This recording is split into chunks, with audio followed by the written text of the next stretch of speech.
Hello everybody and welcome to the Golf Pro Interactive video series. Today we are going to be talking about why your business needs a mobile strategy. Okay, so let's get stuck in. What you're going to learn on this video is what an omni-channel marketing strategy is all about, why your marketing strategy needs mobile, how answering the 3 W's can lead to a boatload of new customers and more revenue. I'll give you some examples of good and bad mobile sites, what options you have for creating these mobile friendly sites, and which one is best for your business.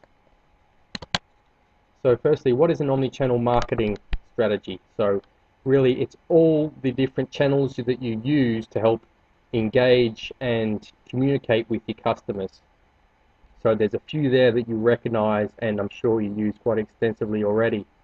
The main one is obviously your desktop, your main website. It's your hub, your home base for your brand. So you want to direct all visitors to your website to get them to know what you're about, what services you offer, and try and also create some leads through that website. Now 10 years ago a lot of businesses didn't have very good websites. It's now a lot more accessible to build and to maintain good looking websites, and very few businesses now it'd be sort of crazy not to have a good main website.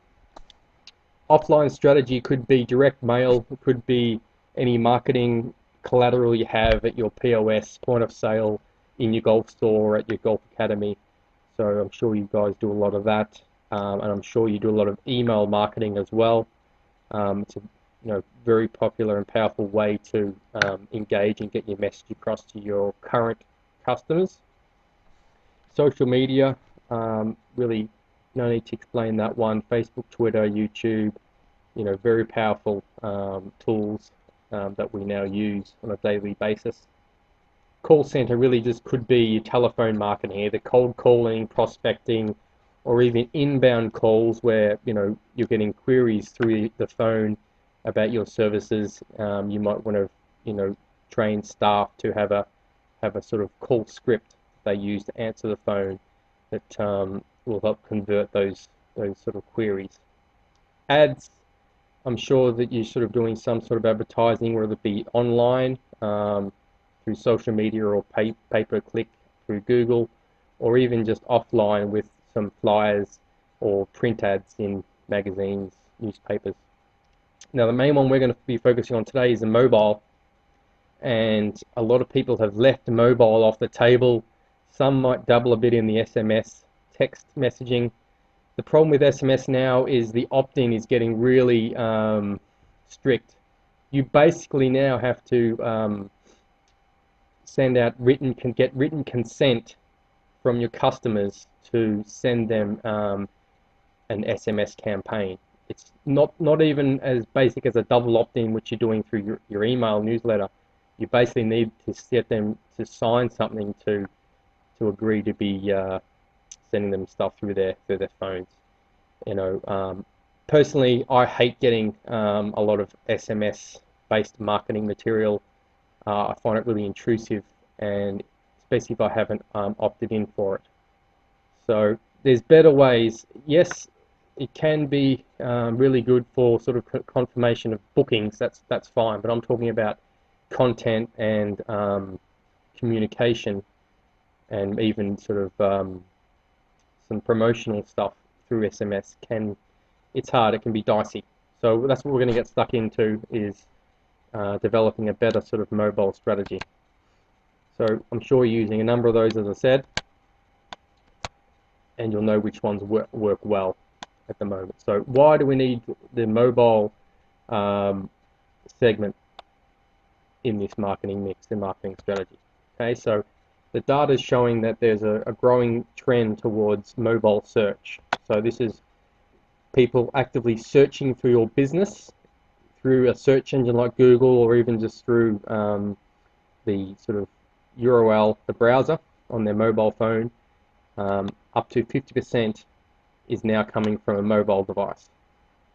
Okay, so this really is no surprise. when we think about it, the technology is more readily available. It's cheaper to get. You can get a lot better plans now through the mobile phone providers, and the 3G networks and now 4G network is making it even easier to stay online, and nearly going to have a sort of a constant internet connection is only going to be around the corner. So that is going to make the curve just go in one direction, that's up. So if we have a look at this really powerful graphic here, this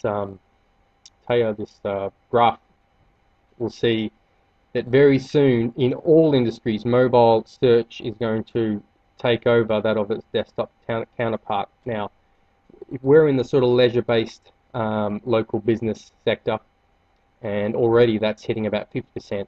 So this is across all industries. We'll find that in our sector, we're already there. We're already on a par with desktop searches, and you can see that graph is just going up and to the right in the next couple of years. So if you're not looking to engage a mobile strategy now, you're really going to be leaving a lot of money on the table. So as we'll see in a couple of these other graphs that we upload here. So the question is, all these people, these 50% of your traffic that is coming and searching for your business, what are they going to see when they hit your website via their mobile phones, right? Are they going to see a non-optimized mobile version where all the information is all squashed?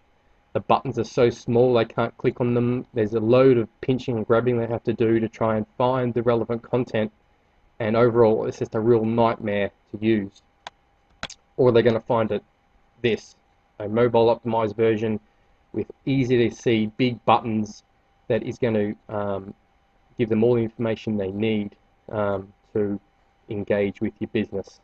Okay, so you can see there all this copy on the side on the left is unnecessary for the actions that a mobile user wants to take. Okay, and we can see the difference when we zoom in a bit closer there with the layouts.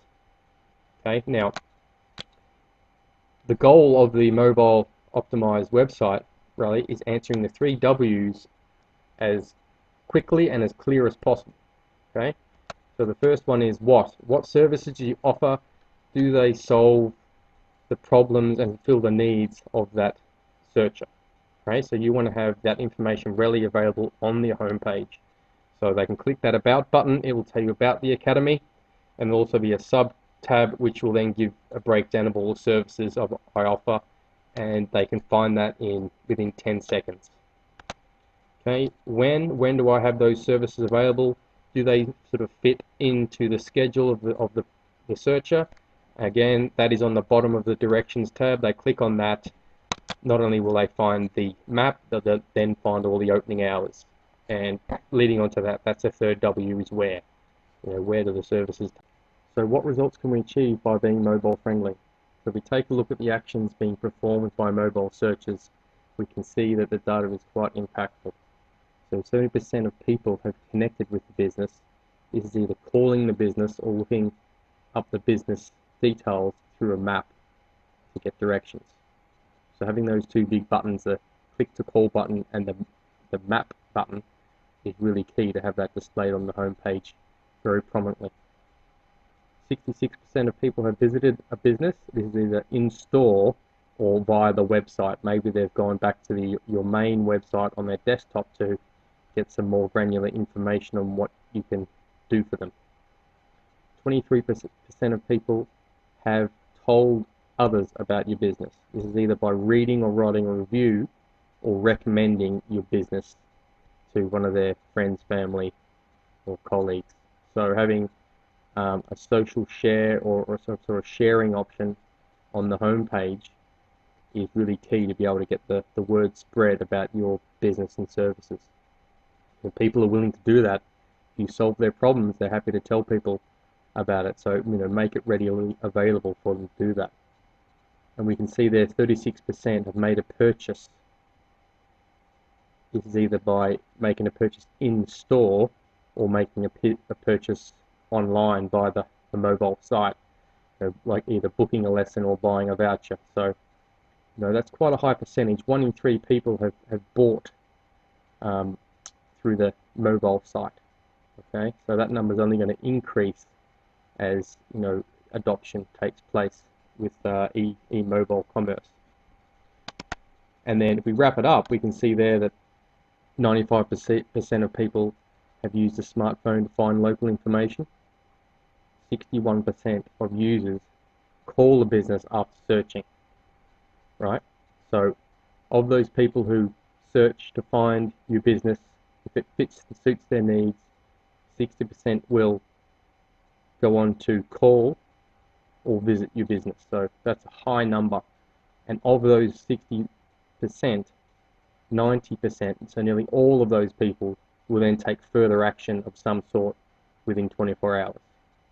That will either be, maybe purchasing a service off you, or ringing you up to book an appointment or find out some further details. So, if you can get, even if you don't get them to purchase right there and then, if you can capture some of their details, whether it be an email address or phone number, then you can follow up with them and get them into your lead funnel as soon as possible.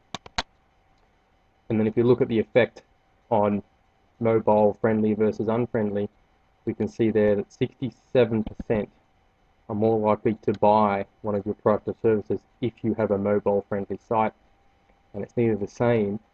61% are more unlikely to leave your website if it's not mobile friendly. Right, so that's a very high number of people who are going to be bouncing off your site and finding a local competitor who can solve their needs. So it's really something to think about. So there's two main ways that you can build a mobile optimized site. There's a dedicated mobile site that uses an m.domain domain or a responsive design. Okay, so both options are suitable. As we'll see, there's pros and cons of both. So firstly, a dedicated mobile site. This one is a separate site. It's designed specifically for mobile phones. The design is dedicated to that. It's got big buttons.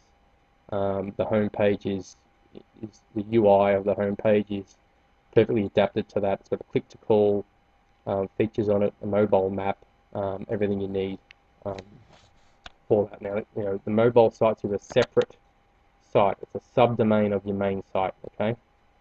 So the pros: user experience is designed for mobile use. It puts the most valuable real estate or content at the fingertips of the user. It can be very cost effective. It's cheap because it's only going to be 4 or 5 pages a mobile site. It's you don't want any more than that. It's only fulfilling a certain criteria. It's easy to maintain and update because of that, and it's guaranteed to work on any device because of these scripts that we build in, the redirect scripts. Some of the cons: if you're updating your main site, you'll have to update your mobile site because obviously they're not one domain, they're separate domains.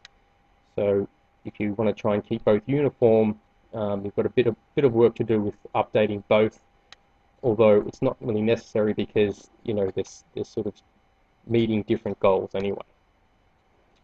You'll need to put in the redirect scripts. Just give that to your web designer to put in between the head tags on your website. That'll take them 2 minutes, so it's not really that big an issue unless you don't have a designer. Then you'll have to try and get that sorted out. And the only other thing is the web traffic through the mobile site won't obviously affect your Google ranking of your main site because they're separate domains. So you're going to lose a little bit of, not so much you'll lose ranking in Google over it, but it can't really increase it. Okay, so there's different goals of the websites anyway, so I don't really see that as a main problem. Mobile responsive site: it's a fluid website that scales based on the device the user is using, whether it be desktop, laptop, mobile, tablet. The CSS, all the code is done to reconfigure for the screen size. Okay, so the pros of that is you only have to, once implemented, you only have to change the content once because you only have one website, one domain. So it can be a bit easier to do on that end. There's no redirect scripts to put in, so the code's a bit cleaner. Google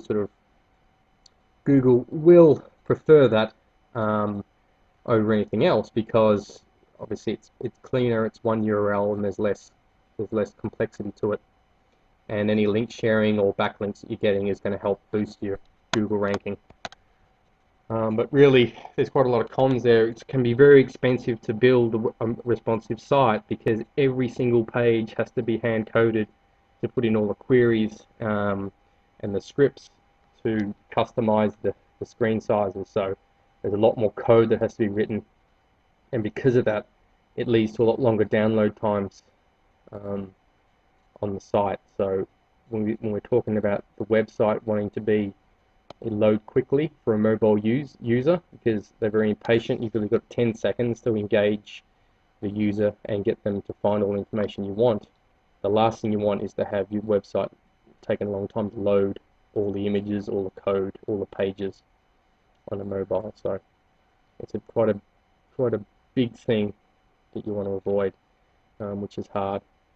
And you might have to compromise the content. If you've got one website, then when it renders on a mobile, that's a lot. That's a lot of scrolling to do. So that's a problem I see, is that yes, it might be responsive and fit the screen correctly, but the person has then got so much scrolling through to do because there's so much content on there. And then if you want to configure that mobile site to be content light, then your main site is going to be quite basic. So it can be very hard. That's why I really recommend having a separate mobile site, because they really fulfill different needs. So which one's right for you? Really, based on what I've said there, you can really think about what you're trying to deliver to the customer. But really, mainly, the mobile site is for trying to get leads, get traffic, and convert that traffic into making a further action, whether it be visiting your business, ringing you up, or booking a lesson online. That's the goal of the mobile site. The main site is there to try and then engage and connect with the customer on a longer basis. So hope you enjoyed that, and if you want to get in touch with me and talk about this video in more detail, then please get in touch, and I'll be happy to answer any of your questions about this video or building a mobile strategy.